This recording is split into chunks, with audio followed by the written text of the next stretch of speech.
आज जो चीज हम डिस्कस करेंगे वो है आपके पास कंडीशंस फॉर वेव मोशन। जैसा कि आप जानते हैं, wave as a carrier of energy के लेक्चर में हमने ये देखा था कि वेव्स असल में क्या करती हैं, transfer energy from one point two another. जैसे कि इस एनिमेशन में जो कि मैंने fed.colorado.edu की वेबसाइट से ली है, इसमें आपके पास एक स्ट्रिंग है और स्ट्रिंग को आपने झटका दिया है, यानी कि ऑसिलेट करवाया है, तो जिसकी वजह से इसके अंदर क्या पैदा हो रही है, ये वेव्स पैदा हो रही हैं। और ये वेव्स क्या कर रही हैं, एनर्जी को एक जगह से दूसरी जगह मुंतकिल कर रही हैं। तो ऐसी वेव्स जो एनर्जी को एक पॉइंट से दूसरे पॉइंट तक मुंतकिल करें, उनको असल में हम क्या कहते हैं, प्रोग्रेसिव वेव्स। तो एक रस्सी के अंदर जो बनने वाली वेव्स हैं वो असल में कह सकते हैं हम कि वो क्या है, प्रोग्रेसिव वेव्स। अब ये वेव्स चूंकि क्या कर रही हैं, एनर्जी को इस पॉइंट से आप क्या कर रही हैं, ट्रांसफर कर रहे हैं इस पॉइंट तक वेव्स की मदद से। और इस प्रोसीजर के अंदर एनर्जी जब ट्रांसफर हो रही है तो वेव असल में क्या कर रही है, मोशन कर रही है। तो इस वेव मोशन के लिए जरूरी शराइत क्या है, आज हमने इसी के बारे में स्टडी करना है। तो सबसे पहली जो शर्त है वेव मोशन के लिए वो ये है कि मीडियम मस्ट बी इलास्टिक। अब चूंकि ये जो स्ट्रिंग है, इसमें आप एनर्जी एक जगह से दूसरी जगह मुंतकिल कर रहे हैं, तो असल में आपका जो मीडियम है वो फिर यहाँ पर क्या है, स्ट्रिंग है। तो ये जो स्ट्रिंग है इसको असल में इलास्टिक होना जरूरी है। अब चूंकि ये जो वेव है इस स्ट्रिंग के अंदर एक पॉइंट से दूसरे पॉइंट तक एनर्जी को ट्रांसफर कर रही है, इस वजह से ऐसी वेव्स को हम क्या कहते हैं, मैकेनिकल वेव्स। और मैकेनिकल वेव्स ऐसी वेव्स होती हैं जिनको मीडियम चाहिए होता है एनर्जी को एक पॉइंट से दूसरे पॉइंट तक ट्रांसफर करने के लिए। अब यहां पर आपके पास ये जो स्ट्रिंग है, इसमें आप ये देख सकते हैं कि जो आपको लाल बॉल या ग्रीन बॉल्स नजर आ रही हैं, ये असल में उस स्ट्रिंग के पार्टिकल्स हैं, या फिर हम ये कह सकते हैं कि उसके एटम्स हैं। और वो पार्टिकल्स या एटम्स एक दूसरे के साथ क्या हैं, वो क्लोजली अटैच हैं, जुड़े हुए हैं। तो ये मिल के सारे पार्टिकल्स असल में क्या कर रहे हैं कि स्ट्रिंग का मीडियम बना रहे हैं। तो अब ये जो स्ट्रिंग मीडियम है इसको इलास्टिक होना चाहिए। अब इलास्टिक होने से क्या मुराद है, तो इलास्टिक होने से ये मुराद है medium must restores its original shape once deforming force is removed. यानी कि शुरू में अगर जब रस्सी आप देखेंगे तो वो किस तरह पड़ी होगी, इस तरह होगी ना, जैसे मैं एक लाइन लगा रहा हूं तो ये एक रस्सी पड़ी है आपके पास। अब आपने क्या किया, यहां से खड़े होकर इसके ऊपर क्या लगाई, एक फोर्स या कुव्वत या ताकत लगाई, जिसकी वजह से इस स्ट्रिंग के ये जो पार्टिकल्स हैं या एटम्स हैं वो इस तरह से क्या करने लग गए, वाइब्रेट करने लग गए एक खास पॉइंट के अबाउट, जो कि असल में उनकी ये जो पोजीशन है वो असल में क्या है, इनकी मीन पोजीशन है, जैसे कि यहाँ पर मैंने ड्रॉ की। तो अब ये पार्टिकल्स क्या कर रहे होंगे कि ये अपनी इस मीन पोजीशन के अबाउट क्या कर रहे होंगे, अप एंड डाउन वाइब्रेट कर रहे होंगे मुसलसल। जैसे कि इस एनिमेशन में आप देख सकते हैं कि सेम पार्टिकल्स हैं, और ये पार्टिकल ऐसा नहीं हो रहा कि ये इधर से इधर चला गया हो, बल्कि ये पार्टिकल्स इधर ही रह के इसी पॉइंट के इर्द गिर्द क्या कर रहे हैं, अपनी मीन पोजीशन के इर्द गिर्द क्या कर रहे हैं, वाइब्रेट कर रहे हैं। यानी कि ये अपनी मीन पोजीशन को बार बार क्या कर रहे हैं, रिस्टोर कर रहे हैं। तो जैसे ही आपने एक दफा कुव्वत लगा दी, वो तो जो कुव्वत या ताकत आपने लगाई वो असल में कौन सी फोर्स होगी, वो डीफॉर्मिंग फोर्स होगी। और जैसे ही आप लगा के छोड़ेंगे तो कुछ लम्हे के बाद आप यही देखेंगे ना कि ये जो स्ट्रिंग है ये वाइब्रेट करना बंद हो जाएगी ना, और वो अपनी असल हालत, जो कि असल में इसकी ये वाली हालत है, उसको वो क्या कर लेगी, वो रिस्टोर कर लेगी, यानी कि वापस हासिल कर लेगी। तो यही जो खासियत है इस स्ट्रिंग को, वो असल में क्या बनाती है, इलास्टिक बनाती है। कुछ वक्त की बजाय मुझे बेहतर है ये कहना चाहिए कि मुसलसल अपनी ये जो मीन पोजीशन होगी ना, ये इसको रीस्टोर करी होगी, वापस हासिल करी होगी, जिसकी वजह से ये जो स्ट्रिंग का मीडियम है ये असल में क्या बन जाता है, एक इलास्टिक मीडियम बन जाता है। दूसरा जो खास पॉइंट है इस वेव मोशन के लिए, वो ये जरूरी है कि आपके पास particles of the medium should not be independent of each other. बेहतर है यहां से मैं यहां पे इसको लिख देता हूं, अब इसको मैं बताता हूं मतलब क्या है।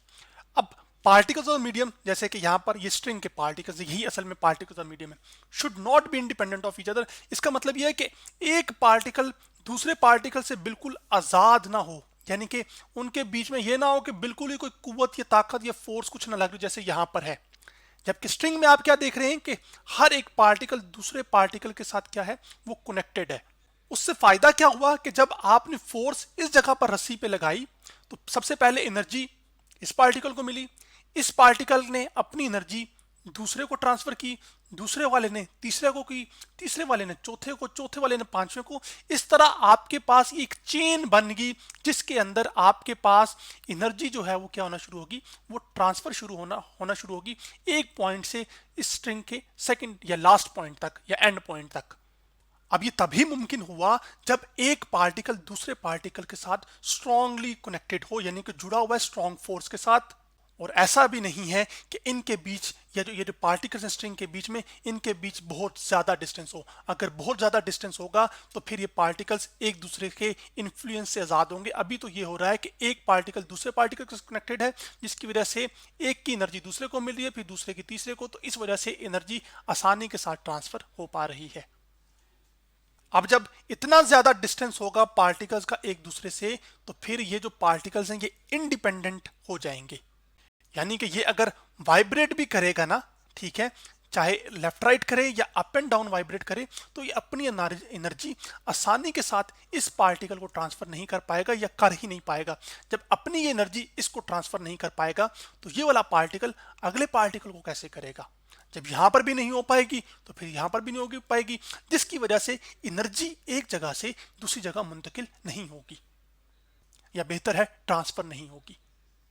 अब यही चीज हमें हेल्प आउट करती है। इसी वजह से जो स्पीड ऑफ साउंड है वो असल में सॉलिड्स में ज्यादा है, फिर लिक्विड में है और फिर गैसेस में। क्यों?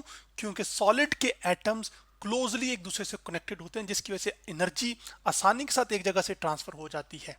तो जैसे मैं आपसे बात कर रहा हूं तो ये क्या है, साउंड है। और साउंड क्या है, असल में वेव ही है। और वेव्स क्या करती हैं, एनर्जी ट्रांसफर करती हैं। तो मैं जो आपसे कम्युनिकेट कर रहा हूं या बात कर रहा हूं, ये असल में एनर्जी ही ट्रांसफर हो रही है। इसी वजह से अगर ये आपके पास एक आयरन हो, ठीक है, आयरन का मीडियम हो, समझाने के लिए सिर्फ बता रहा हूं, यहाँ पे ये आयरन है, तो आयरन क्या है, सॉलिड है। तो आयरन में से आपके पास जो साउंड है वो तेजी के साथ या फास्ट स्पीड के साथ क्या करेगा, वो ट्रेवल करेगा। क्यों ट्रेवल करेगा? क्योंकि एक तो खास बात यह है कि इसमें पार्टिकल्स और मीडियम एक दूसरे से इंडिपेंडेंट नहीं है, उसके साथ साथ ये मीडियम इलास्टिक है। तो जो मीडियम जितना ज्यादा इलास्टिक होगा उसमें असल में आपके पास जो रफ्तार है वेव की वो भी क्या होगी, वो ज्यादा होगी, यानी कि स्पीड ज्यादा होगी। और क्यों होगी उसकी वजह सारी मैंने अभी आपको ये पार्टिकल्स के साथ जोड़कर बताई थी।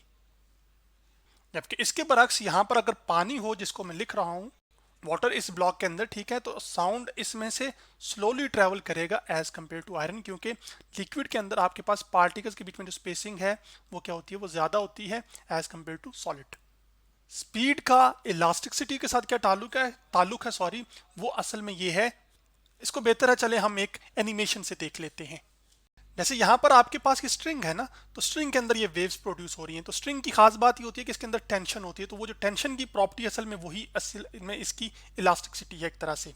अब यहाँ पर आप देख रहे हैं कि टेंशन मैंने हाई की हुई, तो आपके पास साउंड जो वेव पैदा हो रही है स्ट्रिंग के अंदर वो इस रफ्तार से कुछ चल रही है, ठीक है। मैं ना सिर्फ समझाने के लिए इसका जो खिंचाव है, ये जो टेंशन है, ये जो इलास्टिसिटी है, उसको कम करता हूँ। तो आप बज़ाहिर क्या देखेंगे, नजर आ गया आपको कि वेव की जो रफ्तार है वो क्या हो गई है, वो स्लो हो गई है। तो जितनी टेंशन कम होगी या इलास्टिसिटी कम होगी, असल में आपके पास स्पीड भी उतनी वेव की फिर कम होगी। लेकिन जितनी आपके पास टेंशन जैसे ही मैंने हाई कर दी, तो आप देख रहे हैं कि स्पीड क्या हो गई है, वो बढ़ गई है। तो अब अगर से आपसे कोई कहे कि आपने एनर्जी एक जगह से दूसरी जगह रस्सी के साथ ट्रांसफर करनी है, लेकिन इस तरह से करनी है कि वो तेजी के साथ एनर्जी ट्रांसफर हो, तो उसके लिए जरूरी है कि फिर आप ये शर्त रखेंगे कि आपके पास उस स्ट्रिंग की जो टेंशन है वो बहुत ज्यादा हो। जितनी ज्यादा टेंशन उतनी स्पीड ज्यादा। अब हम आगे बढ़ते हैं और इसी पिक्चर को मैं आगे ले जाता हूं और अगली कंडीशन की बात करते हैं जो कि वेव मोशन के लिए जरूरी है। जो तीसरी शर्त है वेव मोशन के लिए वो ये है कि medium must have uniform density.